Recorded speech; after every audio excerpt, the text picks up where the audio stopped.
This is the story of my schizophrenia. It all began one night when I was out on my sister's deck after she had had her first baby.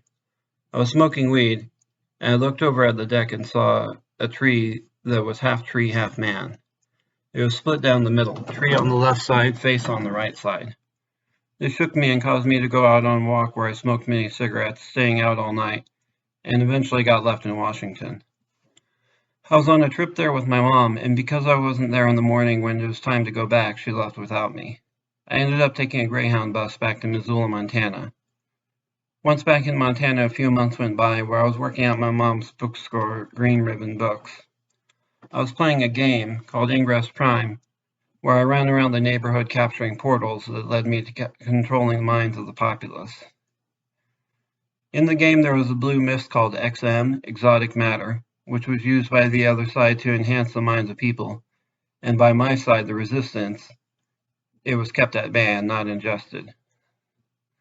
This is how I spent my days, but one evening I elected to buy some LSD off the darknet, and back in my little apartment I ingested the first dose. I was being very meticulous and keeping notes on my computer to document my feelings on LSD as they progressed. And right around 4:20 p.m., I marked something called the OMG Doge, which is how I wrote about a feeling of transcendent love that I got on the drug. I felt like the whole universe loved me, and I felt this presence of another worldly being in the apartment with me. It was surreal. I went into my bathroom and turned off the light, then looked into the mirror and I saw a blue mist, XM, in the mirror with my naked eyes. A few days later, I was out running a mission on Ingress Prime and about to capture a portal when I saw colored lights in the sky, big glowing blobs in the sky above me. I for some reason got very angry and moved my hands to crack the lights into chunks by squeezing my hands. I drove back to my apartment and the colored lights followed me. I saw them on the walls of my apartment and continued to crack them apart by squeezing them with my hands. They collapsed into a blue mist on the ground, and I cracked the lights into a blue mist. As it started to accumulate, the entire ground was covered by a blue mist. I then reached out and squeezed my body together, and the blue mist started swirling. I kept doing this until I formed a blue tornado around me, which then dissipated. After the blue tornado dissipated, I saw these bright yellow warning signs that had the eyes of the Providence, the eye in the triangle which appears on the dollar, which warned me about the Illuminati. I took a rest on my bed, and when I woke up, the ground was covered by ants and slugs. The ants formed lines on the ground where they were walking in rows. This made me very nervous, but I was also hungry, so I walked to the kitchen, stepping over the line of ants and boiled some fish for dinner. A knock came at the door, and it was my mom. She said she came by because she hadn't heard from me in a few days and was wondering how I was doing. I wasn't very responsive because I still saw the ants and slugs on the ground. I asked her if she saw them, and she said she didn't. She asked me if I wanted to go to the hospital. I obliged, and she drove me there. At the hospital, they did an MRI on me, and while the scanner was active, I felt a tingling on my brain. They put me in a hospital gown and set me on a hospital bed. Sitting there, I saw the blue mist flowing out from me. I asked my mom, who was sitting there next to me, if she saw this, and again she said she didn't. I was put in the psych ward of the hospital and diagnosed with schizophrenia. In one of the hospital rooms, I looked to the lights and saw lots of little dots streaming out from the lights. I thought this was radiation for some reason and freaked out. I took a nap, but when I woke up, I was involved in the game of dodge the bullet. I watched the little dots fly from the other room through the window at me, and I tried to dodge them. When in the psych ward, I was watching TV, and I heard the voice switch to a woman's voice in the middle of saying something. The sound modulated and started saying, "I know you're there," over and over. I got put on pills, risperidone, and was sent off after about 2 weeks to my mother's house. Since I hadn't paid my rent, my landlord had taken the place back, and my mom cleared out my stuff and put it into my car. She said I could stay at her house for the time being. I continued to play Ingress, and after a stint of capturing some portals in a snow-covered park, I headed home. On the way back, I saw a black portal and a black hole in the sky that was sucking everything nearby into it.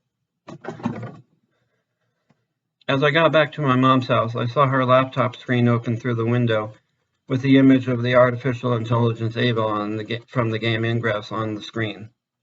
I knocked at the door and she let me in. A week later, I picked up my stuff and moved to Seattle and found a roommate to share a condo with. I started working at a real estate company, picking up rent checks and sending off emails about houses. Every day after work, I went to the local pot shop and picked up a few joints. There was one right next door to the office where I worked.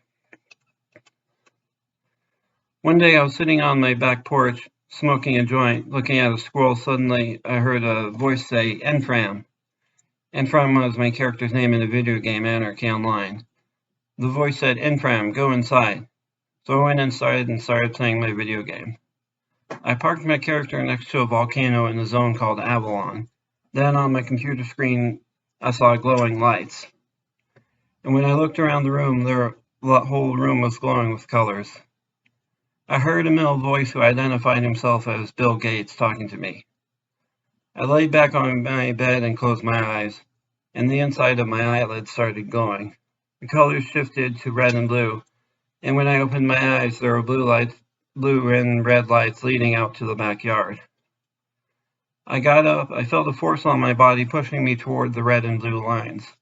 I followed it, and I went out to my backyard. The lines and the force directed me to my neighbor's yard, where I saw a young man on a computer sitting there through the glass. I saw his hand come down on the computer, and it coincided with a big pulse of force that pushed me forward. He opened the window and told me to get out of his yard. I complied, and I went back to my own yard. Then the lines of force reappeared and directed me up the stairs to an upstairs condo. I went up the stairs and I was standing there when I heard the voice of a police officer say, "Hey, come down from there." The police had been called and I was arrested for trespassing. I went to jail, and once I was in my cell, I saw a fountain of blue mist pouring out from the wall. When I reached out and touched it, it soaked into my skin. I spread it all over my body, and when I looked down, I was slimmer and in better shape. I laid down and heard a voice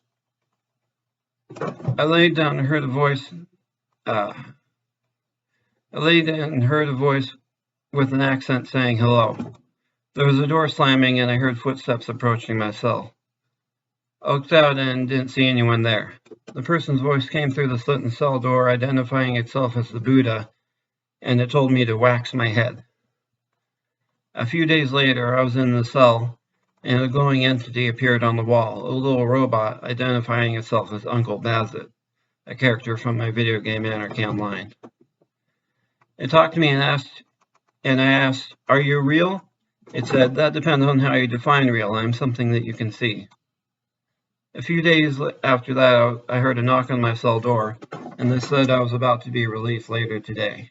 About 20 minutes after that, a deep male voice appeared and said, "I am the God of your father. If you leave the cell, you will do something that you will regret for the rest of your life." Then the door swung open, and it was time for me to be released.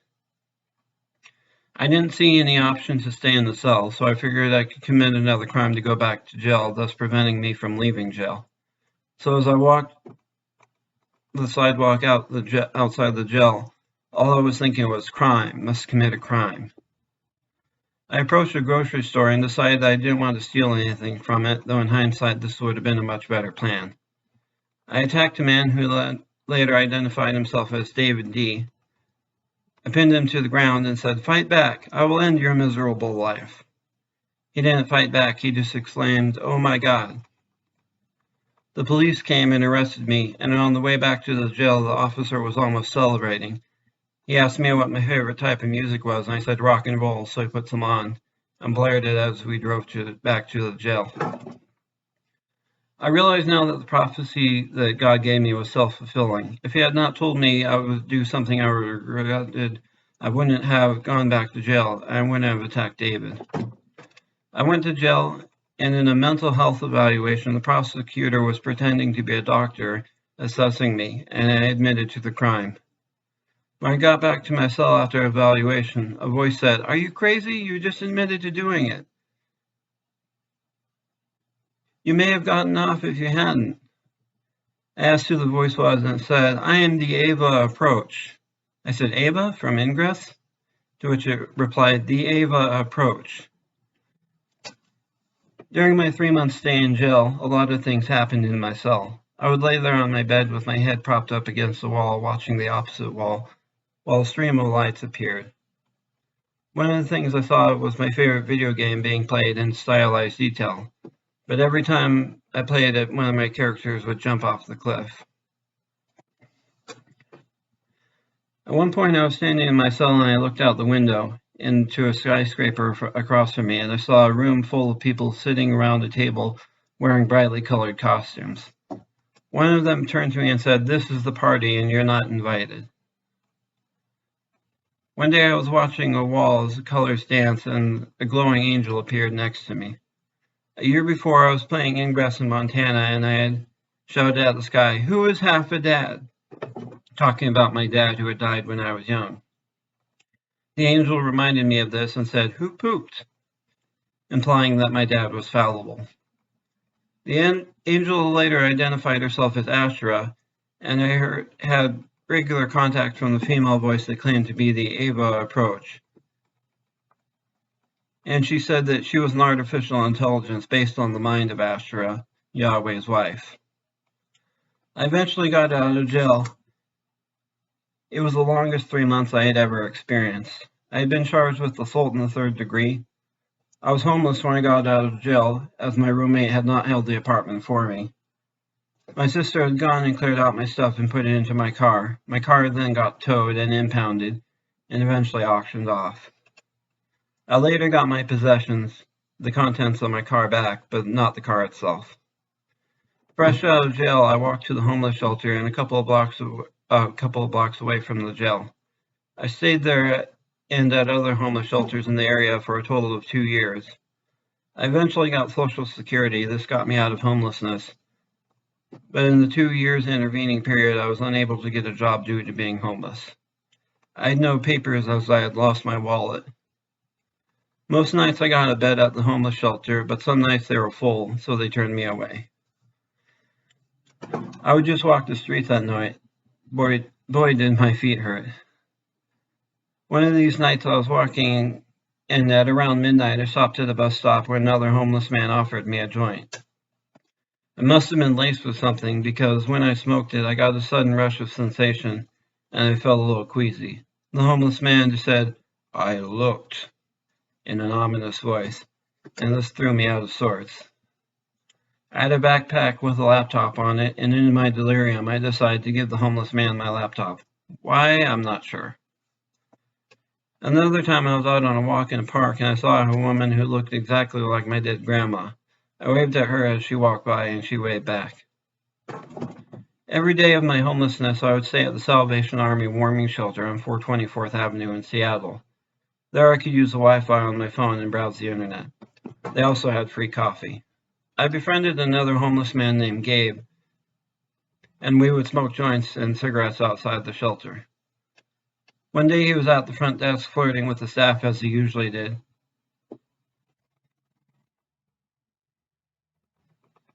And then he walked over in front of the table where I was sitting at and started throwing his hands up in the air with a crazed look in his eyes. I saw blue dots flying from the ground to the ceiling with each time he threw his hands up, like he was in control of my visions.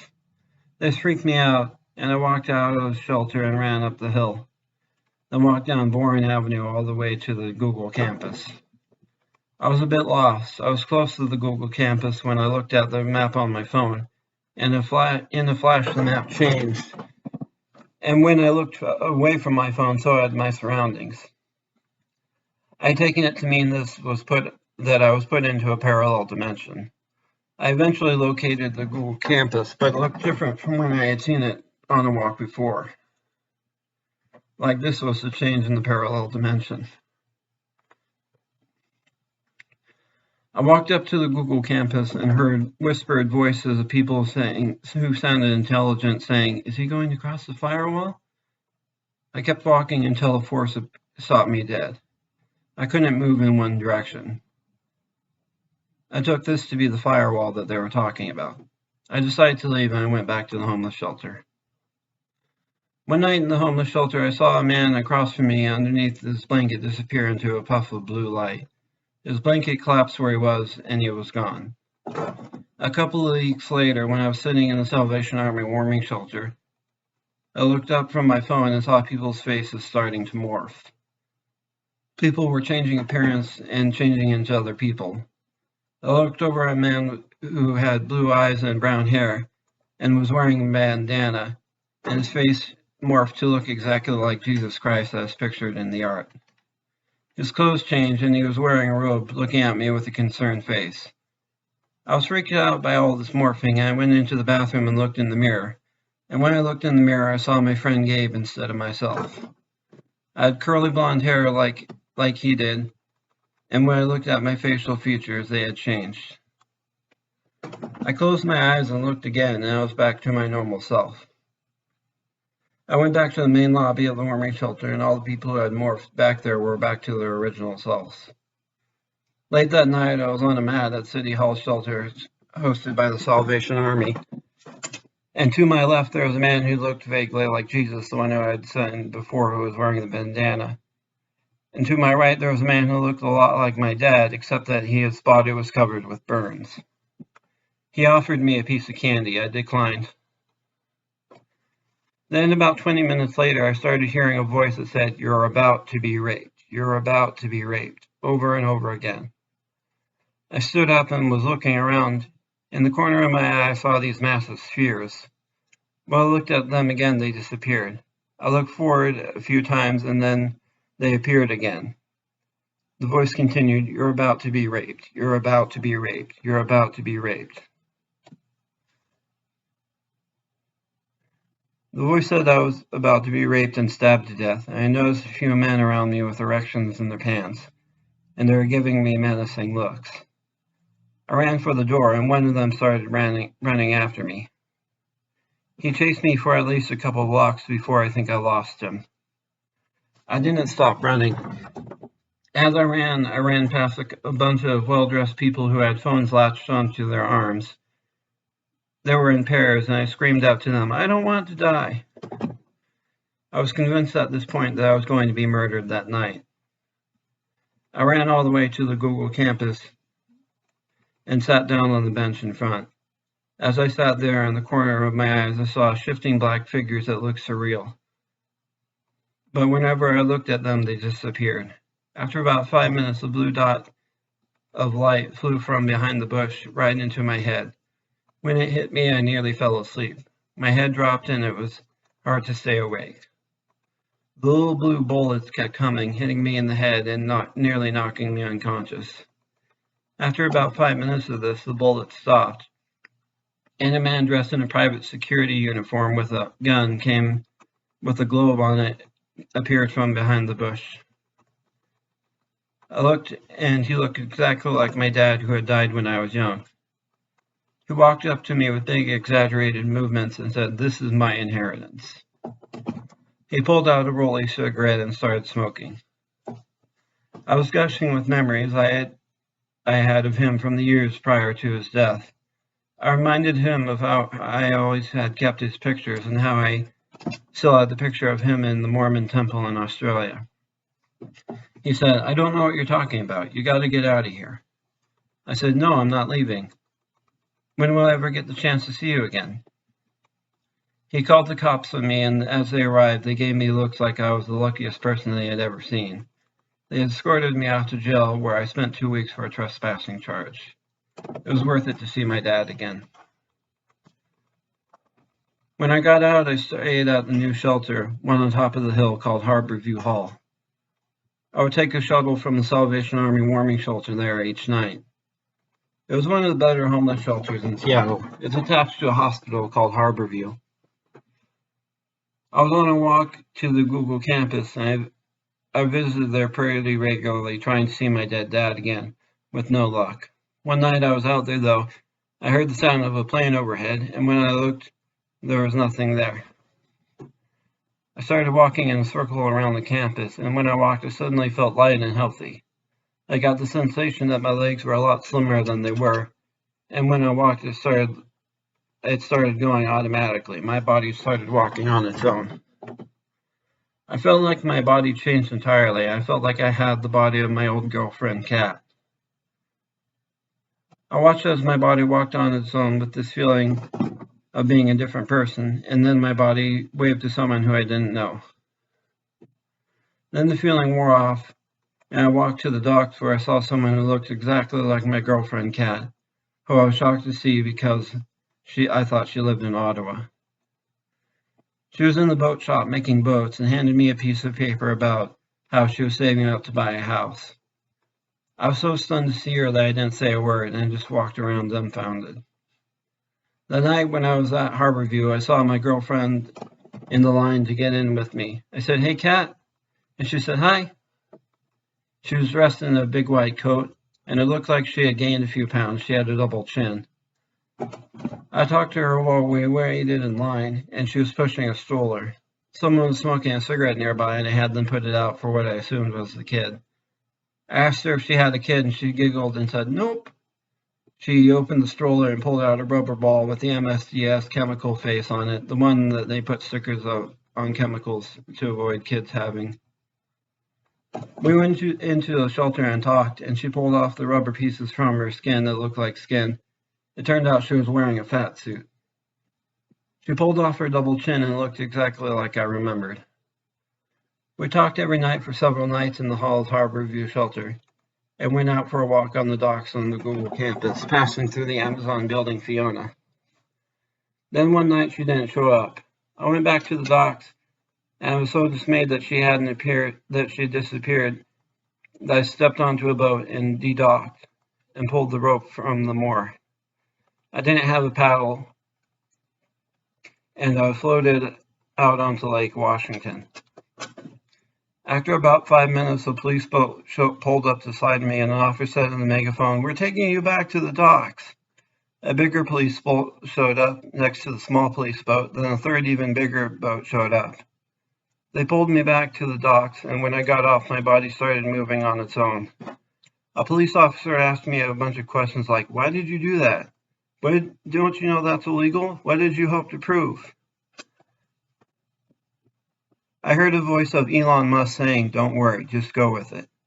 And my body automatically started inching off, away from the police officers. Luckily, they didn't chase me. They seemed shocked, and they just stood there as my body took a few cautious steps away. I walked off without being arrested and onto a path nearby the lake. I looked out to the lake and saw a big industrial landscape as an image on the water. The voice of Elon Musk said, "Maybe Mars is really here on Earth, just in another dimension." I followed the path and came out, and I saw great big skyscrapers covered in green and blue lights. I took this to be related to the green and blue of the Illuminated and the Resistance from Ingress, but in hindsight it was probably the Seahawks colors. I walked up a path and saw a fish tank on the side of the ramp, built into the railing, with lights illuminating the bottom of it. It was filled with stones. I got the urge to drink from it, and when I did, my entire body felt better. It was the best tasting water I had had in my life. I continued up the path and ran into a parking garage where there was an open soda can sitting on the railing. The voice of my dead dad said, "Drink this, you won't regret it." So I picked up the can and drank, and it tasted like cigarettes and something I couldn't identify, maybe meth. I started feeling as high as a kite and spent the rest of my night walking around the city looking at the bright lights. A few months later, I was in front of Harborview Hall, and the voice identified as Ava told me to throw my phone into a garbage bin. I complied, and the next day when I was out on a walk, in a flash my surroundings changed, and I was back at the park where my family used to have family reunions. I was surrounded by my family, but I felt like I was alone, like they wouldn't reply if I talked to them. So I walked around the potluck while having in potluck they were having and saw myself as a kid on my mom's lap. Based on my age, I estimate the year to be about 1992. I walked away from the park and boarded a bus. When I got off of it, I was back in 2018. I didn't notice the second flash of my surroundings changing, but maybe one happened when I was walking on my way to the bus. A few months after that, I was out on a walk and my body started to move on its own. I was in a parking lot of Lowe's and I was hungry. My body moved up to a food truck where I stood quietly for about 30 seconds. Then the front of the food truck rolled open and a woman who looked like my mom said, "Are you hungry? Would you like something to eat?" My body nodded and she handed me a bowl of red beans and rice with sausage in it like my mom used to make. It was incredibly delicious. My body moved on its own and ate the bowl of food. She offered me a second bowl and a couple of apples and a bottle of water, which she gave me in a bag. My body took them and walked over to the entrance of the Lowe's where I sat on a bench and ate them. After throwing the bag out, my body moved over to a Dick's Burger joint where I was standing outside watching them make fries. After about 10 minutes, a private security officer pulled up and said I needed to go. I had just been passive, watching my body do things for the past half hour, so I didn't move a muscle. The private security guard called the cops, and they took me to a mental health facility. I walked up to the door after the cops had dropped me off in the parking lot, and it wouldn't open. It was cold, so I walked over to the parking garage elevator and decided that I needed an excuse to go into a mental health institution, so I took all my clothes off. The door swung open and a woman said, "Excuse me."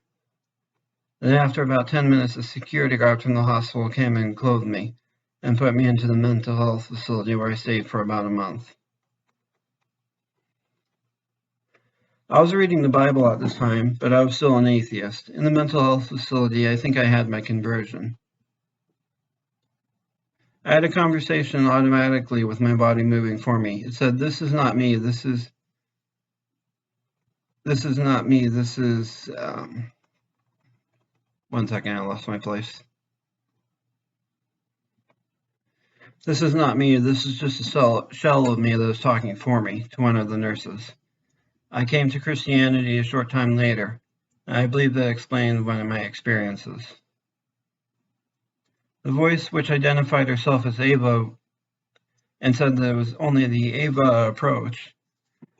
In reading the Bible, I recognized that this voice could well be the Holy Spirit. I asked if it was the Holy Spirit, and it said yes. I later found out that the Holy Roman Empire had changed the words for the Holy Spirit from feminine ones to masculine ones. Apparently, the Holy Spirit is based on the mind of Yahweh's wife Asherah, who appeared to me in jail. I got out of the mental health facility, and a few months later, got an apartment with my Social Security money. I decided to move to New York to be closer to my girlfriend Kat, whom I hope to go visit after a felony charge runs out. Felonies last on your record for 5 years, and mine will run out in April of 2022. I'm waiting until then to get a passport to go to Canada and see her. I got news that she's working at one of the hospitals there. I'm on meds now. I wasn't for most of the story. I still see an eye on the wall that identifies itself as the Holy Spirit. I haven't had anything abnormal happen in the last year. It was an adventure being homeless, but I'm glad that that chapter of my life is over.